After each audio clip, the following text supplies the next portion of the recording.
a few of those as well. We didn't want to leave anybody out. We also spoke to a few service providers, Club Haven, and we spoke to other service providers who run various projects like Eureka Clubhouse, Pathways, a whole lot of services that are within that social connectedness model. And this report is what came of that. I've got a link to it on the slide, and so you're welcome to have a look at it and read it yourself. Am I going the right way? Did I just turn it off? Okay. What I'm going to do is I'm going to talk about the project and what came out of it, and then I'm going to do a little bit of workshopping with you. So I'm going to do that dreadful thing of making you write things on pieces of butcher's paper. But what I really would like to hear from you is what you think what different programs are needed for people in Tasmania, for people with mental illness and for carers, to reduce social isolation and to help connect people to the community. And how can we do this? How can we achieve this? Is it just a question of funding? What about mainstream services and organisations and natural supports? Are they ready to accept people with mental ill health into their communities? I heard in a consultation in Oatlands, I heard of one group that was an art class, and they took in and they were joined by a young man who had a mental illness. They were told that he had a mental illness he wanted to disclose. But because it was held during the day, a lot of the participants were elderly people, and they found that they were a little bit frightened of this young man. Not that he did anything, but the way he spoke and the way he interacted. And the only person in that little group that found it comfortable to talk to him was another young man, the only other young person in the group. So what had been done to prepare that group? What sort of anti-stigma introduction would have been necessary to have that group really accept that young man and make him feel part of the group? Apparently he was a brilliant artist, so that you'd think that was enough. But I'm going to ask that question: what are the barriers, and what do we need to do to make it so that it doesn't matter whether you've got a mental illness, whether you've got an intellectual disability, whether you're gay, whether you're from a cowed background, whatever, that you are accepted and able to pursue the same goals that anyone else can pursue in our communities. So we'll get back to that after we talk through the isolation process and project. The Stuck in Myself project started with Susan Sharon, who's not here, but she is here in the conference, and she's the Red Cross Mates program at that time, and she was talking to me about how desperate a lot of people were for some sort of human contact, especially people out in the regions. And Red Cross Mates was set up to address that. And we talked about the success of that program and the problem being that there weren't enough volunteers, there wasn't enough resourcing. Anyway, I found this poem and I used it as a basis for my thinking, or the name for the project, Stuck in Myself. I just thought, I am a person who has had 2 bouts of agoraphobia in my life due to depression and anxiety. So this is how I felt. And I thought, let's call it Stuck in Myself, because that's how it felt to me, that I was just stuck in this dark space that was me at the time. What is social isolation? So on the whole, it refers to complete or near complete lack of contact with people and society. So even if you're not agoraphobic and you're able to go and buy stuff at the shop, you still have very minimal contact with the people. It's hard to make conversation, it's hard to feel comfortable in public, and you can't wait to get back to your place and be alone again, even if that being alone makes you feel really sad. It affects many individuals across the community, so that's not just people with mental ill health or their carers, but also old people, people with other disability, people from, say, a background where they are stigmatised and feel that people, straight away notice them as being different So there's any number of people who isolate. It is more deep-rooted and longer-lasting than loneliness. As you know, you can have a very rich social life and still feel lonely in a crowd. It's not about... It includes loneliness, but it's not just about loneliness. It's about real isolation, feeling that you don't belong anywhere, that there's nowhere you can go and connect with people, that you stand out like a sore thumb when you're out in public. It's quite a deep, existential kind of feeling of alienation. And it impacts on an individual's quality of life and their well-being. Obviously it does. I can tell you with my son, when he is, and I have disclosed this before, my son has been diagnosed with schizophrenia. When he's going through a bad episode, he isolates, and as he isolates, things get worse and worse. They don't get better. He chain smokes, he paces, he's agitated. He just doesn't look after himself. So the isolation drives more stress and distress, and that in turn drives more isolation. So this is a definition of social isolation. I'm not going to read it, you can read it, and I'm happy for these slides to go out to everyone after the event. So if you need a definition. This is only one definition. There are many that you can find, but they're always in the same kind of style or same kind of issues. And we know for a fact that it has some of the implications for health and well-being include that people who are isolated are more likely to die prematurely. Social networks have a larger impact on the risk of mortality than on the risk of developing disease. That is, it is not so much as social networks stop you from getting ill, but they help you to recover when you do get ill. So a lot of recovery stories do start with connection. I've heard lots of stories that start with connection. For instance, suddenly someone finds a church. You know, for those who aren't religious, they might find a self-support group. They might start going to Grow, or they might go to a social group that teaches them some life skills like Club Haven.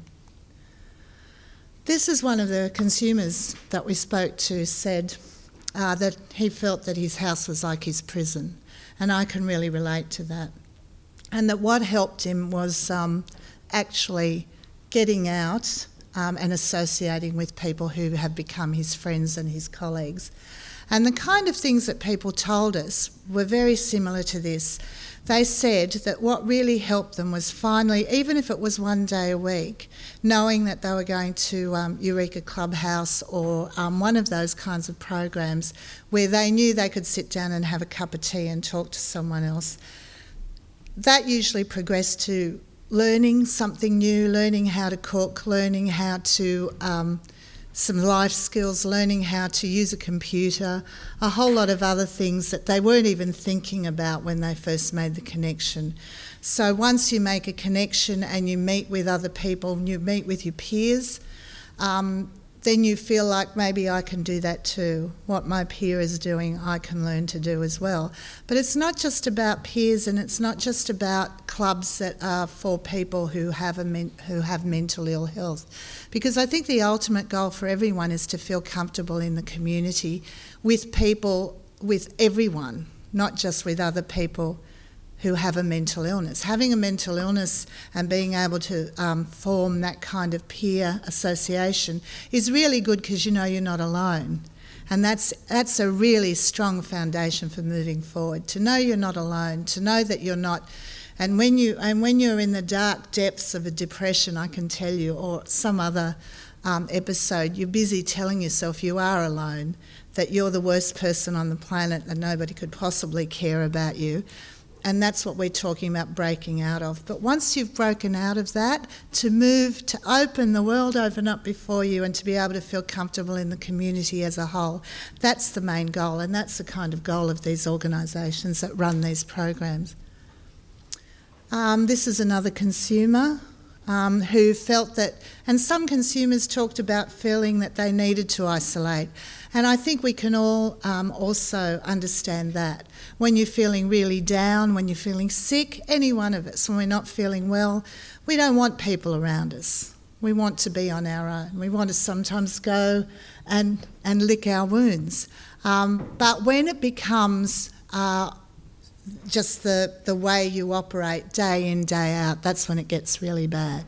So this person also said, mental illness, this isolation is driving me against what's good for me, and it pushes me away from everyone that's trying to help, and it's the reverse of what I need. So I think that recognition that, yes, sometimes I feel like I do need to be on my own, but that recognition that that's not healthy in the long term, and that that's not what people really want in the long term. As far as carers were concerned, one of the things that was very surprising about this research was how much carers also are isolated, how much they're at risk of developing mental illness themselves, and how much their families often don't understand, their friends don't understand. If I can just give you a personal story, when Alex first became ill and was put on medication that made him sleep all morning, one of my friends said, well, why don't you just kick him out of bed? Just get him to do something. And I said, hang on a minute, he's in the middle of a very bad episode. He's taking very heavy-duty medication that makes him sleep. He's come to me because he knows I love him and I will support him. And you're telling me to kick him out of bed or kick him into getting a job? And it's not that anyone says that to you out of malice, but what happens is family don't understand. Unless they've gone through it themselves, often your friends don't understand. They think you're being too indulgent. They think you're over-mothering and, are being overprotective. And I certainly have never been that kind of parent. So I was very angry with that person, but I've learnt to just put it behind me. And my uncle told him that, you've got an education now, the people of Australia have put you through university, you should be working. He could barely get out of bed, every day. And his great uncle said that to him. That's why I kind of moved to Tasmania, happy I moved to Tasmania, and all my family's in Sydney. But as you can see, for carers too, their own mental health can suffer. They isolate themselves. So it's an issue that's not just about mental health consumers. This is a really good slide. This is a great quote that I found, and it's true that when we talk about as I was saying before, when we talk about social isolation and what are the drivers of social isolation, it's not just the mental illness. It's also a lot of people with mental illness or mental ill health are poor. A lot of them have language barriers. They come from, especially humanitarian entrants who come in from backgrounds of torture and trauma. They might have other coexisting health problems. They may have had a whole life of being discriminated against, a lot of their life, because they happen to be from the LGBTI community. They might, in fact, have a trauma history. There's a whole lot of compounding things that drive this, wanting to hide away from the world, of feeling so stigmatised that I know Alex has told me this, he feels that people will recognise that he has a mental illness just by looking at him. And in fact, recently, last year, we took him overseas for 5 weeks. And we took him overseas, and the first day we were in London, he told us he didn't have enough medication for the 5 weeks because he'd told his psychiatrist he'd be away for about 3. So I rang his psychiatrist in Hobart, who said, well, you're not going to get a script in London, you'll just have to take him to hospital if he gets sick, and stretch out the medication. So with 100 milligrams less of his medication every day, 5 weeks in five different countries in 5 weeks, he never once had one episode. Nobody knew him, nobody judged him. we were independent, but we ended up a 10-day bus trip in Italy. So, because I've got an Italian background, I wanted him to see some of the marvels of Italy. So we're in a bus with other Australians, Americans and Canadians. Not only did he get on with them, he was walking with other people, not just with us, having conversations. In Tuscany one night, we're having a dinner in a vineyard. Next thing I know, 2 women had pulled him onto the dance floor, and he's there, and I looked across at him. Not only was he dancing, but he was singing along. If you know what happiness means to you. And I thought, my God, because in Hobart, to get him to leave his room. Anyway, everything went brilliantly well. We came back. After 2 months, things went back to normal. And guess what? He got sick. And he had to go and get his medication upped again. And now we've talked about it, and we're putting in a plan for him to get. He's going back to TAFE to do a course at the end of July, and he's recognising that he needs to be out in the community. But the beauty of the trip was it illustrated to me that if people meet you and they don't know anything about you, they're not going to judge you. You're not going to be straight away feeling like I'm put into a box and people can see there's something wrong with me. And it makes all the difference in the world, which is why I say communication and connection with other people is critical in the recovery journey. You need a decent place to live with proper support, and you need to be able to connect with other people. And that's how you feel like a real human being, and that's how you start to get well and build resilience. And, I'm not saying it's one size fits all, which is why I'm going to ask you about the sort of things that we need to be looking at for the diversity of people. People with living with mental illness, both consumers and carers, are diverse and have different needs. They don't all want to go to Club Haven. They don't always all want to go to, any other program. They'll want different things in their lives, and they should be able to access those things just like everybody else. So this is a slide that says exactly that people with mental health problems are no different to anybody else, and that they're all looking for something that suits them. And there has to be programs that are available to everybody. And part of that surely is reducing stigma, so that if I go to an art class and I just happen to have a mental illness, that people aren't going to be afraid of me because I speak in a different way, because they know that mental illness is everybody's business. It's not something to be afraid of. So this is exactly what I'm saying. This is one of the major findings of this report. People don't just want to necessarily mix with other people with mental illness. There's a strong push for more peer support, and that's really important, and that was reflected in this report. But there are people who don't want to just go into that basket. They want to be able to go beyond that. So some of them said, I don't want to be around people with worse mental illness than me. And that's not being judgmental. I guess we need to respect that. And they're not all interested in social activities that, old people go to, like bingo and bowls and stuff like that, That was an interesting quote. This one is another one of those. Not wanting to just be secular, not wanting to just be part of a mental illness group.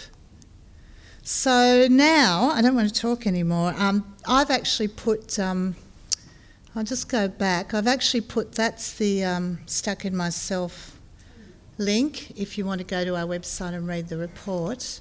But I'm sending these slides out to everybody. They'll go out to everybody, so you'll have it there anyway. And I'm just going to ask you now at your tables, what I really want to do is actually hear from you. I don't know whether you prefer a general discussion or whether you'd be happy to write some things down at your tables. What I want to know from you is what you think. I'm going to go back. What you think these different programs are that people that people need? What sort of programs do we need in the community? Are they things that are already there? So I'm happy for you to name some of those things that you think work really well that are already in the community. And that, like, think about things like link programs, a whole lot of things where people actually get to meet other people and maybe even learn something. And how can we achieve that access to these things? Like, how do we help people? I know that FAMS works really well because it's a mentorship program, and I'm your mentor. I'll take you out to something. I'll get you started in this tennis club, for instance, until you feel confident enough to do it yourself, to go there yourself. So if you think that's a really good pathway, please include that, because we're at risk of losing some of these programs to NDIS. And NDIS is not going to be for everybody. It's only a very small number of people who'll be eligible for that. And that's what we're afraid of, as Frank mentioned this morning. And then what are the barriers? What keeps people? What are the things that keep people from accessing what they want to do? So can I just get you to start on that, and I'll go around the tables and I'll chat with you about it and see what we can come up with at the end. Let's say about half an hour or just before half an hour. Is that okay? Or maybe 20 minutes. Is that okay? Hello, everybody. Sorry, we've run out of time. Could I just call you all to order? Order. We don't have a lot of time. We've got another presentation. Could I just go around the tables and just ask if anyone from any of the tables would like to say something? And if possible, as we progress, don't repeat something someone's already said. Give us something new. Is that okay? I'm not trying to be too bossy, but, you know. Frank says I'm bossy. You're very bossy. Yeah, I know. Anyway, very bossy. Oh, okay, very bossy. Thanks, Frank. Will we start with this table?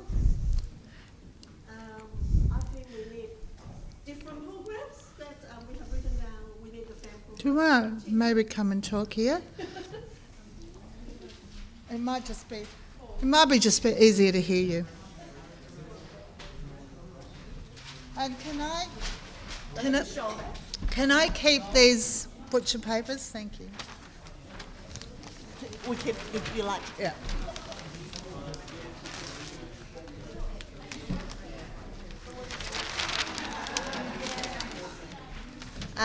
I just briefly, because we have so many tables. The first one we answer is that we do need a lot of different programs. We like to have the FAM programs to exist, and we like a lot of educations in the communities and in organisations. We actually discuss about, it's a mental health issue or mental illness, not within the mental health, sectors. It's to the communities and to the organisation. And we also talked about the programs such as using social media. We have a young one in our group that's talk about how useful it will be if we can have a community sort of website so that people can go into it to connect, but need to be monitored, need to be well monitored. It's not because there are a lot of bullying issues that people misuse the website or the social medias, but we feel that will be really good to help people to start connecting. And also we also talked about we need actually quite a different community program in the communities. It will be good in we can have neighborhood centers or we call community centers in all locations, in all areas. It's not just in the disadvantaged areas. Actually, we need that connection in the different regional areas. It's all. Should we talk about barriers as well?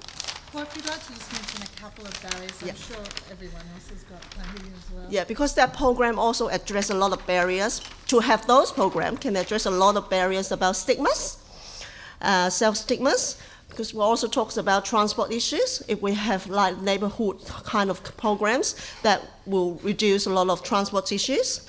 And the barriers such as we need connection, need money, need the cost that can cover all that, to cover the transport costs. And we also talked about lack of understanding about the episodic nature of mental illness. And we also suggest a barrier about family. Family can be a good support, but sometimes can be a barrier if they do not understand mental health issues.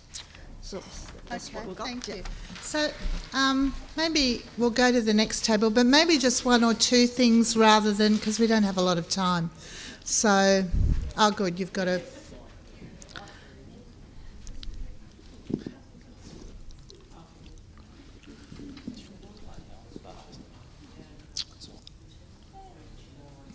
I'm sorry, I'm sucking already. We're having problems with the technology. Okay. Just maybe one or two things, if that's okay. Yep. Oh, whoa. Pardon me. The one that was important for me was in terms of services is flexibility. So I had a conversation way up here in the car about the library and how one of the major barriers for me at the moment and for a long time has been poverty, which means that I can't access housing and I can't access things that I need if I wanted to be part of an online community, which I find very, very helpful. Often,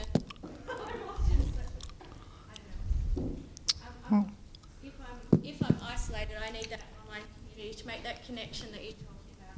So what I was talking about was the flexibility of delivery of services so that the library is set up there for people who may not be able to afford to access the internet, but for me, because I have social anxiety, I actually can't afford that. I can't actually access that service that's set up there for me. Yeah. So is it possible for service providers to have some kind of financial structure where they can set up a mobile library so Yeah. I can actually access things in a way that I can do it?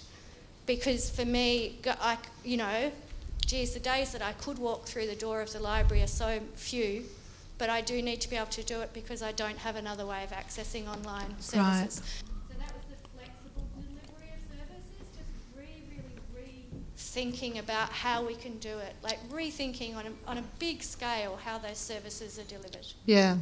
I know there was one service in the northwest that was giving iPads, or not iPads, but tablets to consumers. So something like that, perhaps. One more thing? One of the other things was education and A&E. Okay. Because that can be a very, very traumatic experience. And quite often the reception or how you were treated by the staff, you're just a nuisance. Yeah. That's one we hear a lot of. Probably we need education across the whole community. So I think that group down there was talking about an anti-stigma campaign. Would you like to say something now?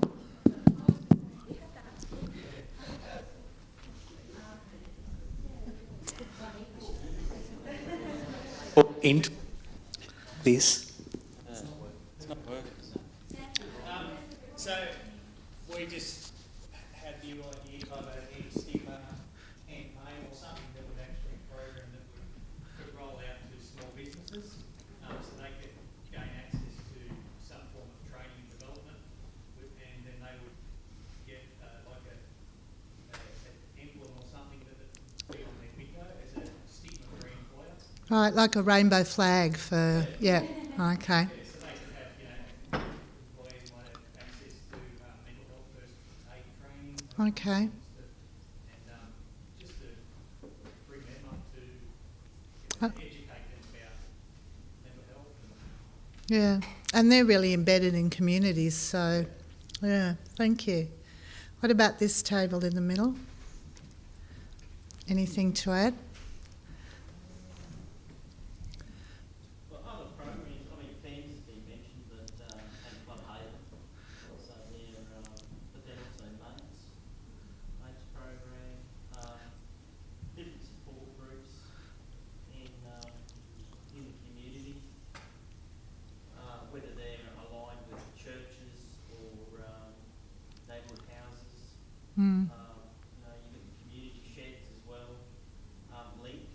link, yeah.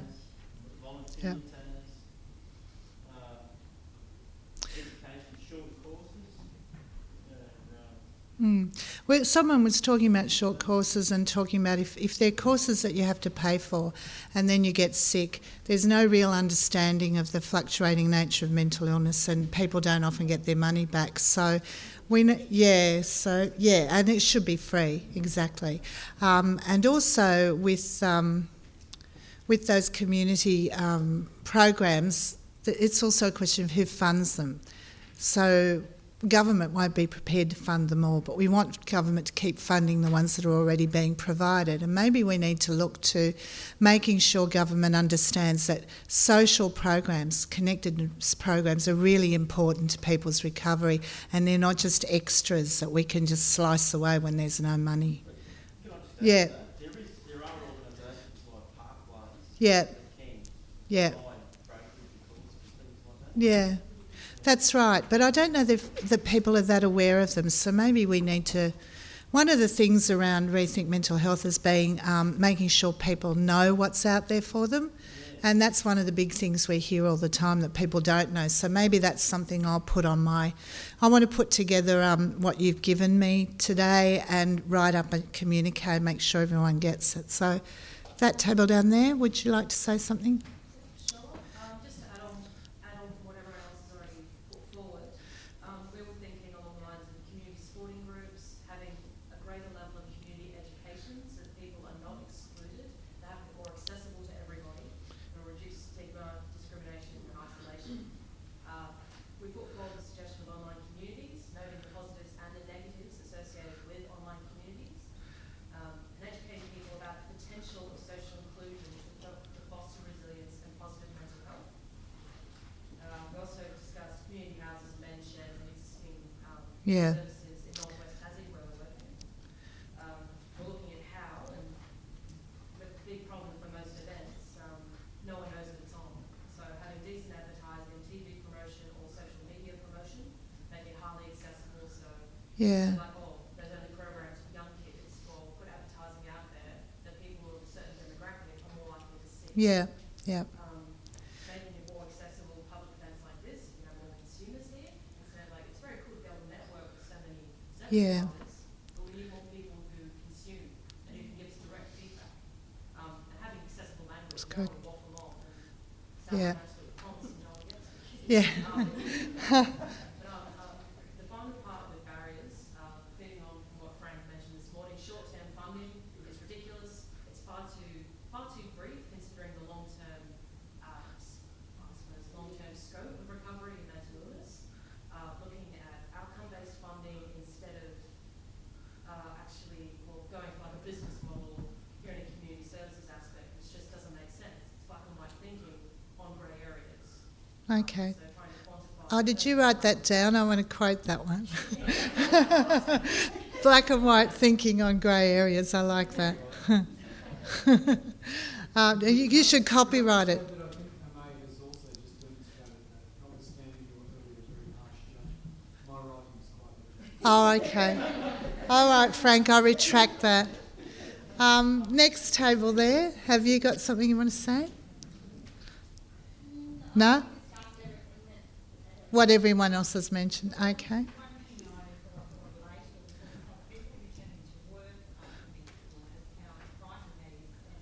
Yeah.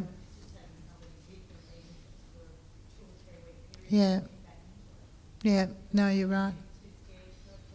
Yeah, and I think Hermione Hickling did a bit of that when she was in her previous role, but it didn't move ahead because they just cut the program, and that's another thing someone was saying about cutting programs that actually build people up with fill them with expectation and hope, and suddenly things are working, and suddenly their hopes are dashed. So that's a really good point. Would you mind writing that one down as well? So that table there. Yeah, we talked about, bearing in mind what we talked about before, the innovative versus best practice. So we thought some innovation might be around some online connectedness. Yeah. But whether or not that's taking people away from or whether it's making people more isolated, that we had a bit of a conversation around that. But really thinking in terms of, capturing that online presence Yeah. In terms of you getting away from your typical data centre type bingo programs, maybe providing a space for people to connect just for the sake of connecting, so there's no pressure to do Training or anything. There's no pressure to change people.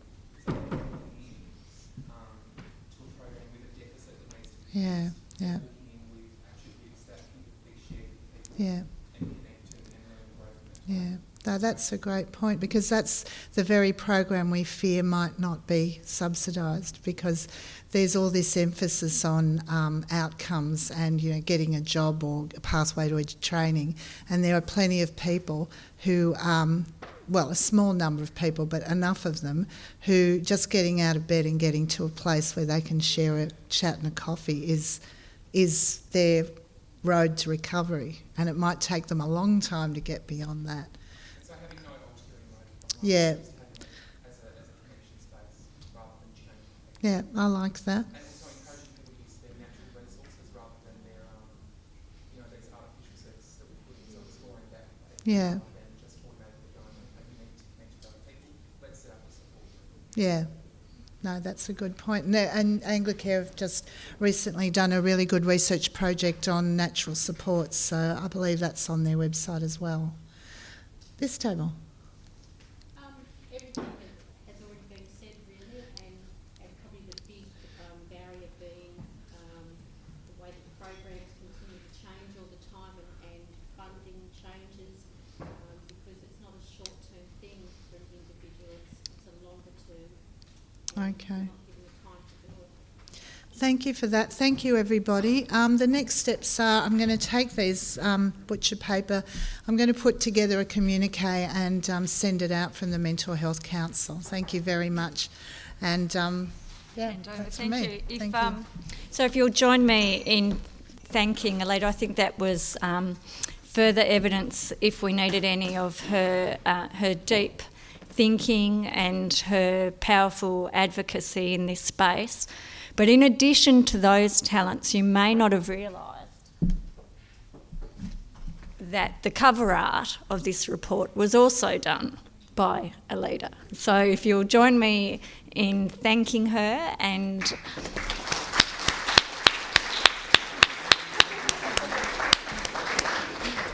noting her many talents.